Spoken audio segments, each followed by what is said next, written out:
So, Tahajjud Salah is, first of all, we have to remember that by practicing Tahajjud, this is a very special time of night, because Allah subhanahu wa ta'ala descends in His own way into the Samawatul Ard, the lowest heaven, in the last third of the night. There's something special going on in the spiritual world. And He asks, who is asking from me so that I can give them? Who is looking for my forgiveness so that I may forgive them? And who needs something that I can give them? Okay. So this is a special time of acceptance and nearness to Allah subhanahu wa ta'ala. So the last third of the night is important. So one way of doing it is see when the sun sets and when the dawn is. So divide that into, if it's 12 hours, for example, from 5 o'clock till 5 o'clock, 4-hour segments. So from 1 to 5 in that scenario would be the last third of the night. And as we said in one narration last time, that the best tahajjud, best qiyamul layl was that of who? Which prophet? Dawood alayhi salam. He slept for the first half of the night, then he prayed for 1/3 of the night, and then he slept the last 1/6 of the night. So one indication would be start after midnight or start in the last third of the night. So if you are up at that time for something, you're studying, writing your summaries, then that's a good time to, after you finish, watching Netflix, that's time for istighfar. So after doing that istighfar, then you stand in salah, because most likely if you're going to sleep at 1 o'clock, you're not going to get up at 4:30 to do tahajjud. So that's one way. But the sunnah is the Prophet ﷺ used to go to sleep soon after Isha. He delayed Isha a little bit, it wasn't immediately on time, but he generally didn't talk to people, give dars after Isha. He would go to sleep and then he would get up. When would he get up? Our mother Aisha radiallahu anha says that he would get up whenever Allah subhanahu wa ta'ala woke him up. There were no alarms. So sometime middle of the night, sometime little later in the night, but he had slept part of the night. And then he would get up. First thing he would do is he would use his siwak, because as we said, because he is going to recite the words, the kalam of Allah out of ta'zeem, he wants his mouth to smell fresh and good and clean, because it's the exit of the words of Allah. Then he would do his wudu, and then he would start his salah. There are many narrations and many variations in which he did the salah. It was not always one. He did things in different ways. But for us, the best thing to do would be to start with 2 light rakahs. And this is one of his recommendations, that make your first 2 rakahs light, means short recitations. Okay. Now we leave that up to you. So, for example, قُلْ يَا أَيُّهَا الْكَافِرُونَ قُلْ هُوَ اللَّهُ أَحَدٌ. These are short recitations. And those are very special surahs, we say them all the time. One has to do with the tawheed in belief and tawheed in action.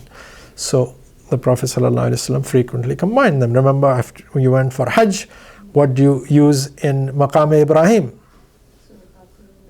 Surah Kaf, قُلْ يَا أَيُّهَا الْكَافِرُونَ قُلْ هُوَ اللَّهُ أَحَدٌ. Okay, so you could start, but you can start with anything. So 2 light rakahs. Then the next rakahs are longer. Now the Prophet ﷺ almost always used certain opening du'as, and there are beautiful du'as. We mentioned some of them. So I would highly recommend you memorize 3 or 4 or 5 of them, and you use it in different days, different. Okay, they're very, very meaningful du'as, and they are in the books of du'a. I mean, I can go over those du'as, but it would take a lot of time. So he started with that, and he would recite the last 10 ayahs of Surah Ali Imran. Okay, Inna fi khalqis samawati, till the end. Okay. Now, as a sunnah, out of love for him, it's good to memorize those and to recite them and to reflect on them. They're beautiful. You can do them in 2 rakahs, or you can do it in 1 rakah and then add something after that, depending on how much you want. Is the Surah Imran? Ali Imran, in the end of that, the last 10 ayahs.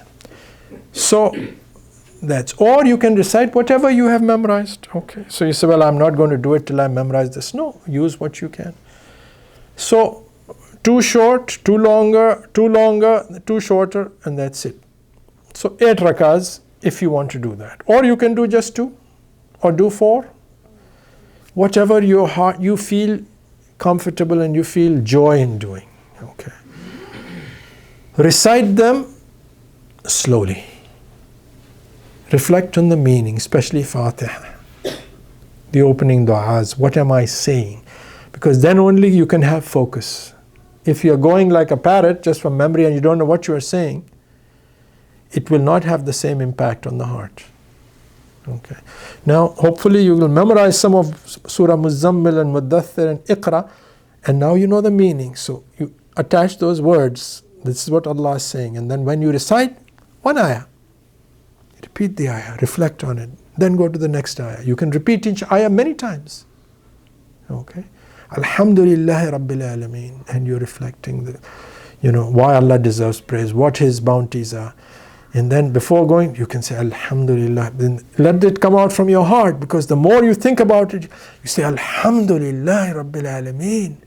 Alhamdulillah Rabbil Ar-Rahman. Then you think about who Ar-Rahman is, who Ar-Rahim is, and His mercy and His forgiveness and all of this, And then you say Maliki Yawmiddin. Now that's Jalal of Allah. Maliki Yawmiddin. He is the master on that day. Now I'm scared. So feel that. So feel what you are reciting. Okay? Slowly. Say it. Move your mouth and your tongue. In the night, preferably, you should be hearing what you are saying. Somebody sent on the WhatsApp that, people praying like this.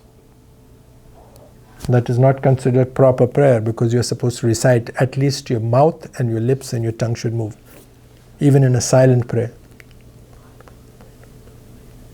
And if you can hear it, that's better. But when you're doing tahajjud, there's nobody here.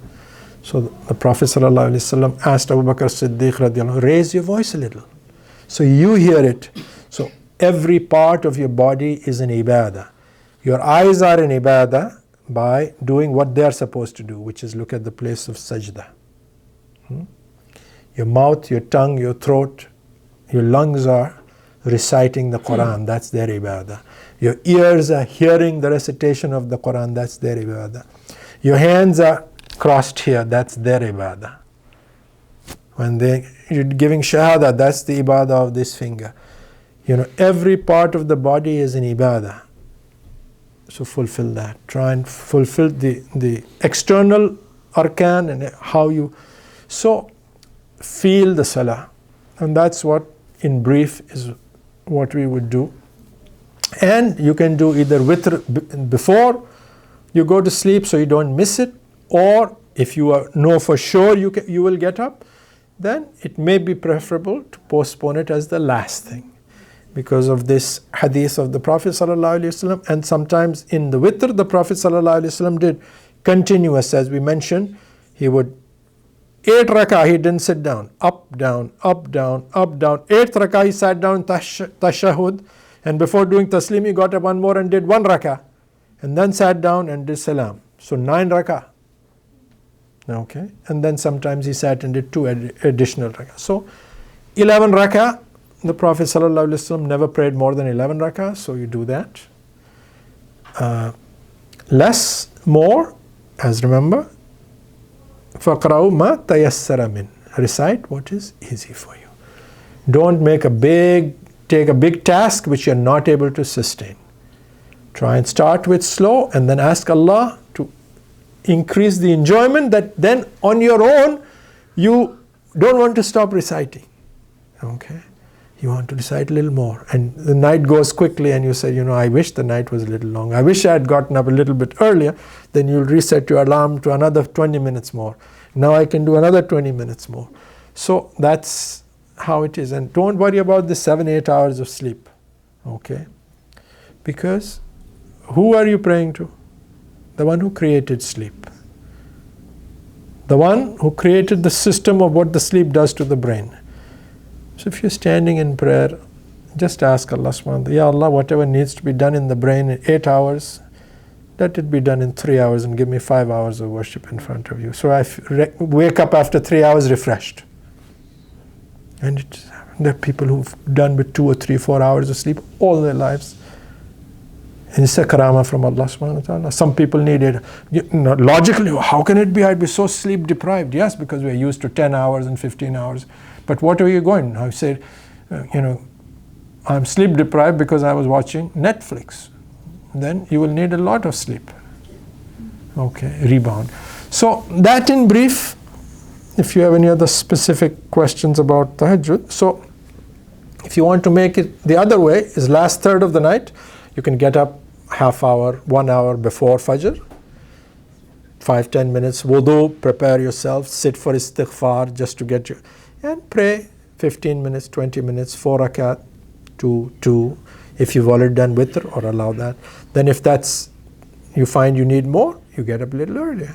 Okay, but try and do a little bit. Okay. Yes. The other day I heard Sheikh Yawar talk about the essence of how to do the, what was that talk about Islam, how to prepare for prayers or prepare for reading the Quran. I'm just watching, listen to you, and I'm getting scared because you just did 4 or 5 ayat and it took 2 hours, and it's so meaningful, so deep. And I'd say that if I am able to understand, and I'll need years and years to understand the Quran, to really understand it. So there has to be some way to prepare ourselves to read and understand the Quran before we do it. Like you said, there's 29 surah, which has this words, and out of that 5 were this. So you learn this, and now it's meaningful.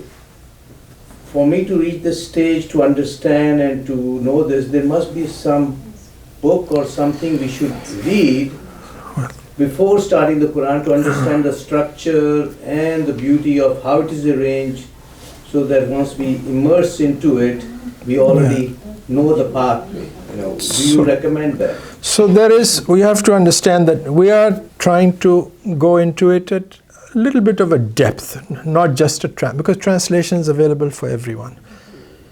The least level is to read the translation. Start with that. So at least you know the basic meaning. And then as Allah subhanahu wa ta'ala opens up for you, and He does, the more you spend with it, Allah will open up. Because as the heart clears, the clouds clear, the sun becomes clearer and clearer, till the skies are completely blue. Inshallah, some days we'll have no clouds between us and Allah subhanahu wa ta'ala. But it's all a matter of commitment, all a matter of sincerity, of the effort. Now, if I have spare time, 4 hours in a day, for example, am I dedicating 4 hours to the Quran and Deen, or am I dedicating 15 minutes and 3 hours and 45 minutes to everything else? Now, if somebody is doing that, they are not going to get that, because they are not showing to Allah subhanahu wa ta'ala their desire for that. You have to show, like a beggar. A beggar comes to you, said, can you give me something? And by the time you reach for the pocket, he's gone. He doesn't really need it. Someone comes, he is begging, and he is chasing you. So you have to show that to Allah subhanahu wa ta'ala, your bankruptcy, I need it. Therefore, I'm willing to put my effort in. So you divide your time and say, I am going to study the Quran for 1 hour every day, or 2 hours every day. Few ayats, one I'm going to read a basic meaning, and then I'll go into some of this. Everything has to be studied. Everything, people dedicated their whole lives, And whoever started earlier, whoever's given more effort, it shows. It's like anything else. It's like, you go on your bike rides, you can do 90 miles. I might conk out after 9 miles, because it will show that you've put a lot more effort than I have. It's the same thing. Now, in this, there is one other thing. Sometimes people come later and they go ahead of the people who were there for a long time, because of that sincerity. Sometimes there are many records in our history where the students surpass their shuyukh in amal and knowledge and understanding and fiqh and spirituality. My student, yes, the Shaykh said, my student has surpassed me. Okay, so people can come late. It's not like, oh, I'm too late. No, it's never too late. The people came into Islam very late, and the example of that, most important, and who had so much, who is the greatest muhaddith? More hadiths narrated from him than anyone else. Abu Huraira. You know when he came into Islam? Towards the end of the Nabuwah. And he has more knowledge of hadith than anyone else. As people say, what? How can it be that we've been Muslims and you have surpassed us? He says, yeah, you used to be in your fields, you used to be in your families. I had no family, I was at the Sufa, I did not go business, I stayed hungry, I didn't care about food, I was dying with hunger, but I did not let one moment go. When the Prophet ﷺ stepped out of his house, I would be with him because I wanted to record everything. So he surpassed everybody in that matter. So that happens. So ask Allah subhanahu wa ta'ala, make a sincere effort, and all of this will come. Now some of this is academic information, like what I gave you numbers. That doesn't help us in closeness to Allah subhanahu wa ta'ala. That's just an observation.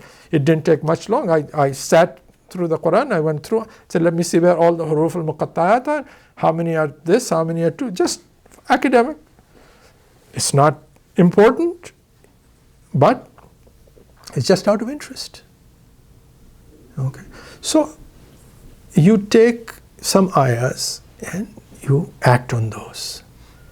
There is narration, I believe it's about Abdullah ibn Umar radiallahu anhuma, that he said it took me 8 years to read Surah Baqarah. Now I, who's not an expert, can read Surah Baqarah in about an hour and a half. 8 years. They said, how? He said, because I used to take one ayah. I used to understand, reflect on it. What does Allah want from me? Look at myself. Am I acting on this ayah? When I found that yes, now I'm in compliance with this, then I went to the next ayah. So 286 ayah took 8 years. So you don't have to know everything. You don't have to be the expert of the Quran, because who are you being an expert? There is no expert of the Quran. The expert of the Quran is the one who acts on the Quran. You can spend 30 years on the Quran and not act on it. Who are you? The Quran is going to be hujjatan alayna, evidence on you or against you. 30 years he studied, he could give lectures, he knew all the tafsir, but I was not in his life. I was not the program of his life. So that doesn't mean anything. Take a little bit. Yes? I have 2 questions about tahajjud. The first question is, is tahajjud the prayer we say after falling asleep and we wake up? Because there's Qiyamul Layl also. What is the difference? So let's answer that first question. Qiyamul Layl means prayers that are done after Isha till Fajr. Standing in any salah in the night is Qiyamul Layl. So if you stand right now after Isha, 2 rakah, 4 rakah, 6 rakah, 8 rakah, that's Qiyamul Layl. When you stand before Fajr, that's Qiyamul Layl. So Qiyamul Layl is the general term for all of that. Now there is a specific term that is given to part of that Qiyamul Layl, which is if you've fallen asleep, then you wake up, that's tahajjud. Means you are negating your hujud, your sleep. So the same, suppose you are praying from 12 to 2 and you didn't fall asleep, it's still Qiyamul Layl. But if you had fallen asleep from 9 to 12 and then you got up, that Qiyamul Layl will be called tahajjud. So it's just a terminology. Second question. The second question was, if I cannot memorize all of the surahs that I want to recite, for tahajjud, can I read the surahs From the while I'm Quran. doing salah? Yeah. So some of the scholars have permitted using a mushaf, but not in the fard salah, because tahajjud is not a fard salah. So you can have a stand, as you see, we have a stand standing there. Sometimes I myself, read the Quran on a stand. So it is permitted, and Not in farz, in other not in the fard salah. Okay. So you can read it from that, whether you hold it in your hand, whether you have it on a stand. If you hold it on a hand, don't put it down when you go on sajda, because that's lack of adab. Then you have a rahel of some sort, and you put it on that, and then you go on sajda, or you put it on a stand. And how about from like an iPhone or something? Yes, same thing. You can read from that. Yeah. So you can do that. iPhone you can put on the ground, right? You can put the iPhone on the ground, but when it's open on the Quran, out of respect for it, you can put it here, or have something. You can just put it here and then go in there, just out of respect, because it's open on the page. So you can do that, and the evidence of this is that our mother Aisha radiallahu anha used to sometimes have one of her servants lead her in salah and tahajjud, and he used to read from the mushaf, because he didn't know the whole Quran. So if she found that was acceptable, it's acceptable to us. Yes. Is it essential to sleep again after tahajjud? Because sometimes I continue until fajr. It is not essential at all to sleep. When you use the word essential in Islamic term, that becomes almost like mandatory fard. First of all, your getting up is not fard. This is you're doing. But is it recommended? Well, the Prophet ﷺ, the sunnah, because that's our standard, when he finished his tahajjud, he would lie down on his right side till Bilal radiallahu anhu used to call the adhan. So in keeping with the sunnah, if nothing else, you don't have to fall asleep. Just lie down to take a break between the fajr and that, just for 2 minutes or 5 minutes, and you can get up. You don't have to fall asleep. And even if you don't lie down, it's still okay. It's still okay. Sometimes I sleep, sometimes Yeah. I continue staying. Yes, absolutely. That's perfectly fine. Yes. So comment followed by a rhetorical question. So, just an observation and my personal opinion. So I'm included in it, and I will exclude everybody here. That human beings per se, they procrastinate a lot. So when we get this notion that we have categorization of salah into fard, sunnah, and nafil, so then we place so much focus on fard. Sunnah, okay, fine, we try to do our best because we know Prophet Muhammad sallallahu alaihi wasallam did it, and then nafil is to the very end. So is it reasonable to say? So the question is it reasonable to say, because Prophet sallallahu alaihi wasallam, even though it was forced for him to do QnA and tahajjud, but because the act of tahajjud was something that he did on a regular basis, that we should give it the value or significance of sunnah? Yes. So the Prophet ﷺ, Allah subhanahu wa ta'ala made this fard for him. Now, Allah subhanahu wa ta'ala has told us about its value. The Prophet ﷺ, as I don't know if you were here last time, he highly recommended this. He went and, like we reminded, he went and he asked Ali radiallahu and Fatima radiallahu anha, don't you get up for Isha? And then he said to about Abdullah ibn Umar, he said he is, Na'am ar-Rajul, he's a wonderful man only if he would get up for tahajjud. And then he said to Abdullah ibn Amr ibn al-As that don't be like so-and-so who used to pray and then abandoned it. Okay, and many other rewards for this salah. As Allah subhanahu wa ta'ala, aqwa muqila, this is where things are very sharp, Wat'an wa aqwa muqila, that's, it has an impact. So, as followers of Rasulullah, we should do that, because this was the salah that he said is the best salah after the fard. Number two, anyone who aspires to take the message of Rasulullah, this is a formula for the da'i who is doing da'wah as the deputy of the ultimate da'i, that this is what strengthened him, that standing in front of night to deal with the things of the day. if I'm going to be doing that, giving dawah, I want it to be effective, I need the nur from Allah subhanahu wa ta'ala, so I have to stand up.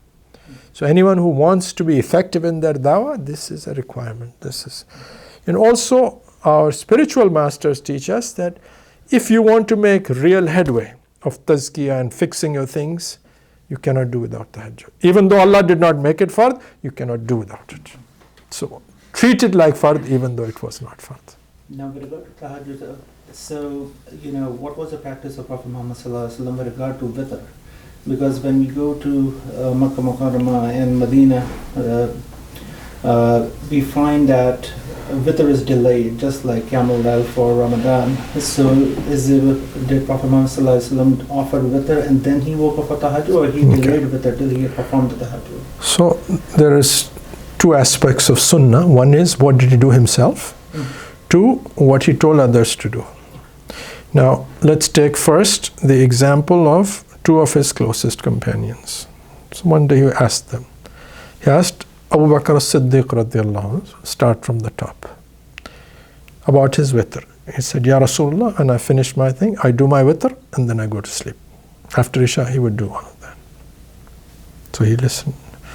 He asked, why do you do it like that? He said, because even though he would get up later, he said, I finish my witr and then I go to sleep because I am afraid of missing the witr, which is wajib, because suppose accidentally I overslept. So that's precaution. Okay. He asked Umar radiallahu anhu. He said, I never do my witr except in the very end. I use it as the last thing. Why do you do that? He said, because I know I have to pray that, so I don't have an option of not getting up. So I am hard on myself to make sure that I get up and then I have witr to do. So he took, and the Prophet ﷺ approved both. Okay, so that's one. Now, for himself, there may be some indication that he kept it more towards the end of the night. And there are many different descriptions of it, that it was the sort of second last thing towards the end of the night, that he would do his Qiyamul Layl or Tahajjud, and then in the end he would do his one rak'ah witr. Either it was added on to 7 that he had done, or to 9 he had done.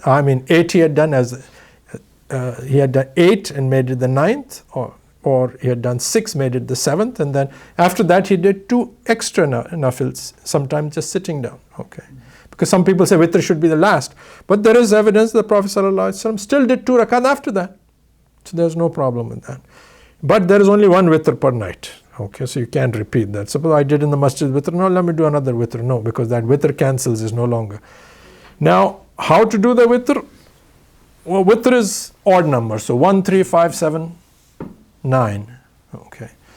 The Prophet ﷺ, as we said, in this description from Aisha radiallahu anha, in that hadith of Sa'id ibn Hisham, 8 rakahs continuously, sat at the 8th, tashahhud, no taslim, got up, did 1 more rakah, sat down, finished. Qunut in that rakah. Okay. Sometimes he would finish and do taslim and then get up for the extra rakah. Sometimes he did 3 rakahs as part of the witr. So there is narrations that when he did those 3 separate, he would recite Sabbih isma rabbikal a'la in the first one, Qul ya ayyuhal kafirun in the second one, Qul huwallahu ahad in the third one, then do qunut.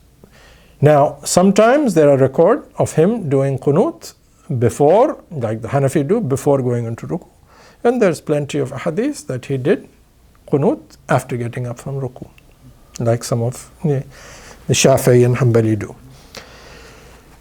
There is also records of him finishing 2 rakat and then getting up for the 3rd rakah separate. Sometimes he would do 3 rakat continuously and just sit once. Sometimes he would do it like Maghrib, sit after 2, get up, do the 3rd, and then do taslim. So all of this has been reported. So there is flexibility. Sometimes it's good to do it in different ways so that you fulfill all of those sunnahs.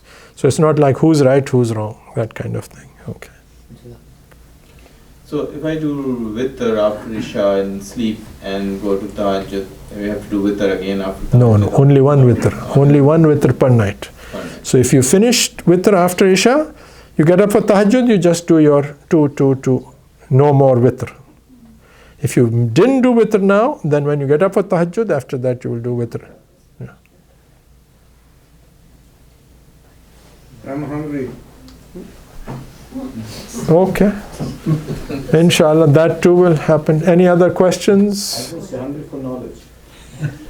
So the question that I had from your previous lecture about is it permissible to close your eyes to focus? Is it? Yeah. So is it permissible to close your eyes? How many of you close your eyes in salah? 1, 2, 3, 4, 5, 6, 7. How many of you close your eyes because it helps you focus? Okay. All right. Okay. So, as I mentioned a little bit earlier, every part of the body has its ibadah in salah. The sunnah, and we follow, as the Prophet ﷺ said, sallu, pray, kama ra'aytumuni usalli. Pray like you have seen me pray. So the Prophet ﷺ, when he used to first pray, sometimes in his prayers, he would look up towards the heavens. And the companions frequently would be praying like this, till Allah subhanahu wa ta'ala revealed in the ayah about khushu' in salah. When the ayah of khushu' was revealed, the Prophet ﷺ said, do not look around, look at the place of your sajda. Okay. So the sunnah of salah is to, when you look at the place of sajda, means your eyes are open. The hadith that the Prophet ﷺ is praying, and then this one goat comes from somewhere and wants to cross in front of him, and he doesn't allow him it to close. So he comes and it keeps going till the Prophet ﷺ was standing against the wall, and then the goat passed from behind. Now, what does that tell you? That his eyes were open. Similarly, there was a young boy who wanted to cross in front, and the Prophet ﷺ stopped him. And he stopped and he went behind. After a while, a little girl came. She wanted to cross in front of him. He tried to stop her. She still crossed in front of him. And afterwards, after Salah, he said, our women, they always dominate us. So that all of that tells you that his eyes were open, and it is a sunnah to keep. That's the worship of the eye. And in this, when you are sitting in tashahhud, he was noted that he would look at his finger of tashahhud, not look at the place of sajda. Okay. Now, so then, is it permissible or not? So people say, majority say it's makruh because you're abandoning the sunnah. Sometimes it can bring drowsiness. Your eyes are closed and you might get drowsy. Number 3, you're depriving the eye of its act of ibadah. So therefore they've considered it makruh, disliked. However, they said, even though it's makruh, sometimes it's recommended. It's preferred to close your eyes, especially if there are things there that are distracting you. So there are 2 ways of going around. Remove the distractions so that you can keep your eyes open. Or if you can't remove, then it may be preferable to close your eyes for concentration. Also, Ibn al-Qayyim and one other famous scholar have said this, that if a person finds that their concentration, they should first try and improve their concentration with their eyes open. But if they cannot for some reason, then it may be not only permitted but preferred for them, because the idea is to focus. So they have permitted it. So hopefully that would answer that. So now if you're closing your eyes, one other thing to do, to keep in, if you find that's the only way, I would recommend that you don't keep them closed all the time. For brief moments, you open and you look, so you fulfill that sunnah, and you fulfill the ibadah of the eyes, and you also stay awake. You're doing a thing, you open your eyes, look at the place of sajda, close your eyes, focus. Periodically, you open and close your eyes. So at least do that. One of the other things that you mentioned, so in the examples that you were giving, so it's also permissible to put your hand in front of somebody crosses you, because Yes. there was a notion, like, I came across different people, like, it may be perceived as if your focus is diverted towards somebody who's crossing you, and that's why you're putting your hand. Or if you're truly focusing, you shouldn't be concerned as who's crossing you, that's their responsibility. First of all, as a person who is, the Prophet ﷺ, it's a major problem to cross in front of somebody, except, if you're in a masjid where there is no other alternative, they're doing tawaf and things. The Prophet ﷺ said, if you knew how serious it is, you would wait for 40. And he didn't say what? 40 years before you crossed or something. So be careful. Move around on the side, don't cross in front of them. If you have to cross beyond the place of their sajda, number one. Because think of it, you are coming between an abd and his Lord. Now the person who is praying, who's got their eyes open, yes, but the Prophet ﷺ stopped. So you are permitted. You're not, extraneous movements make the salah more than 3, by some scholars make it batil, means defective. Those are movements that are not necessary.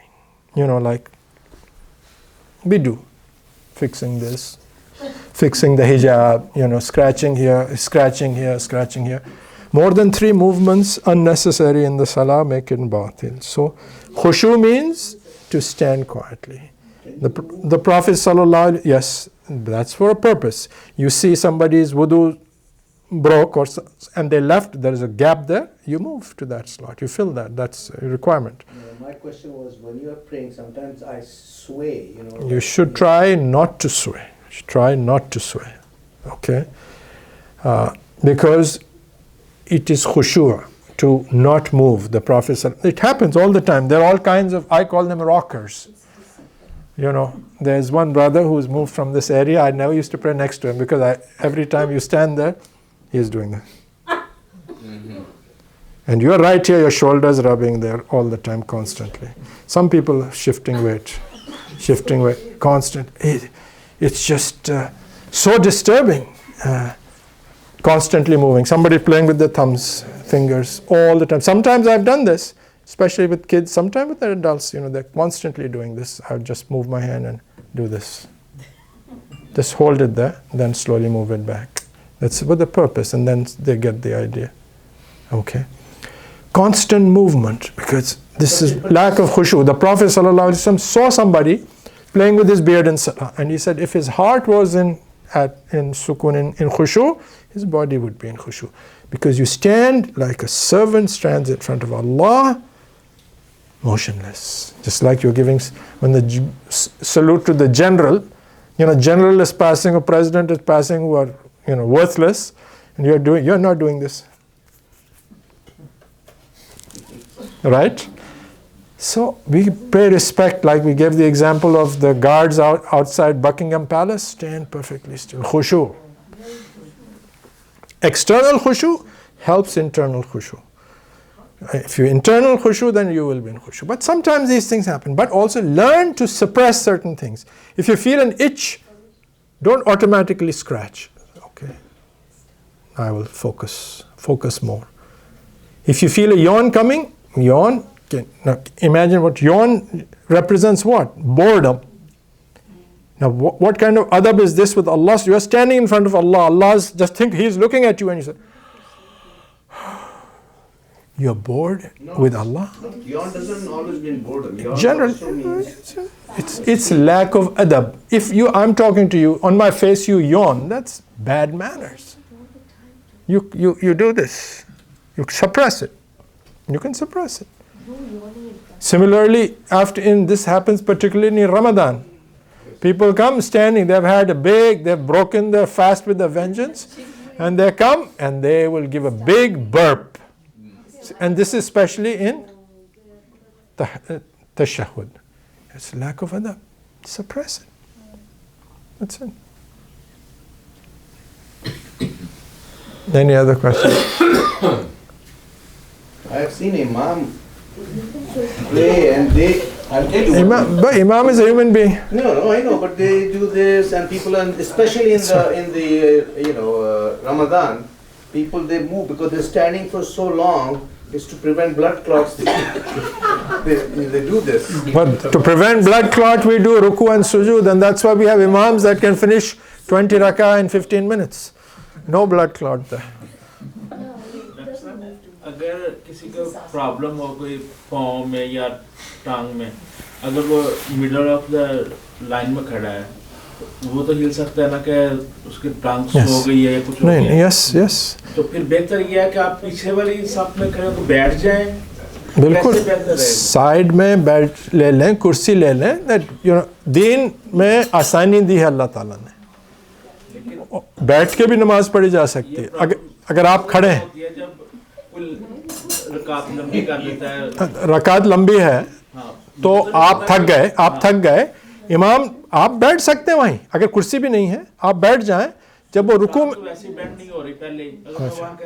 तो फिर आप कुर्सी लेके कुर्सी जी, इसीलिए हमारी मस्जिद में तो कुर्सियाँ सफ़ों की सफ़ेद कुर्सियाँ बढ़ती जा रही, तो जिसको ज़रूरत है वो कुर्सी ले ले। आसान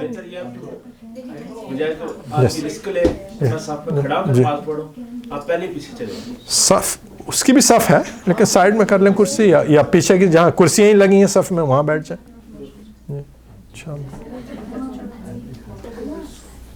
Inshallah.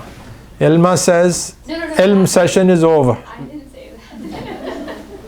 Thank you very much. Jazakallah khair.